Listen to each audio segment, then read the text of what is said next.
getting paid. God, I feel like this is a school lesson here with going through this, but okay. So getting paid, because I hated all this stuff, and I actually, it's the least enjoyable part of our work, but it's the most important part because, if you don't get paid, that's it, game over.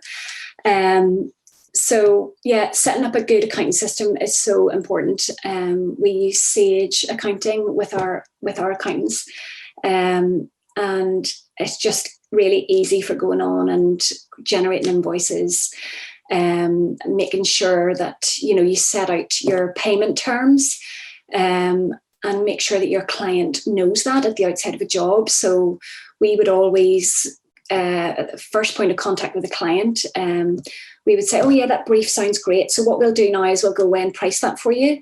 We've got a rough idea of your budget. We'll price out exactly what we can do for you within that amount of money, the dates that we'll do it by, and also where we're VAT registered. There'll be costs for X, Y, and Z. Or you do an all-inclusive price. But also what you do is really important to say that, we require payment within 30 days of the invoice being set out. And it's really just about getting those kind of terms out there. And then if the 30th of the month arrives and you haven't been paid, send out the reminder that day, and very nicely just say, hi, how's it going? This invoice is overdue. Just checking if you're paying it today. And hopefully they'll go, oh yeah, great, I'll hop on now and pay that for you. But if you're still sitting there a week, 2 weeks later, give them a ring. In fact, even a few days later, give them a ring and say, do you know what? Say the client's called John. John, we haven't got payment on that. Can you sort that out for us? Because it's going to create a cash flow issue for us. And we agreed at the start of the project that you would pay us within the 30 days.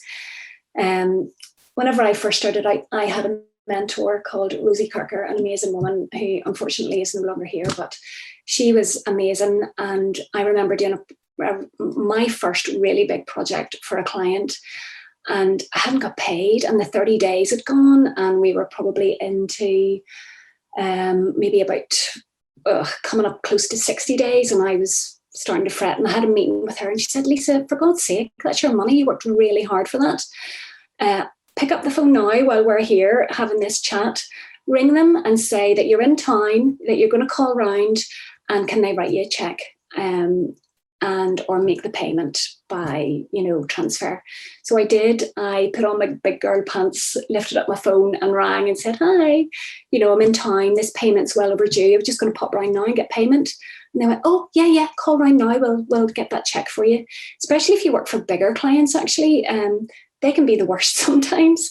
They're not worrying about the little guy or the freelancer or whatever. And sometimes it can be harder to get money out of them because it goes through their finance department and, your invoice gets lost. So it's so important to send out those reminders, ring the accounts department, ring the client that you did the work with. You can be very nice and very polite about it. But, just say, you know what, I need paid.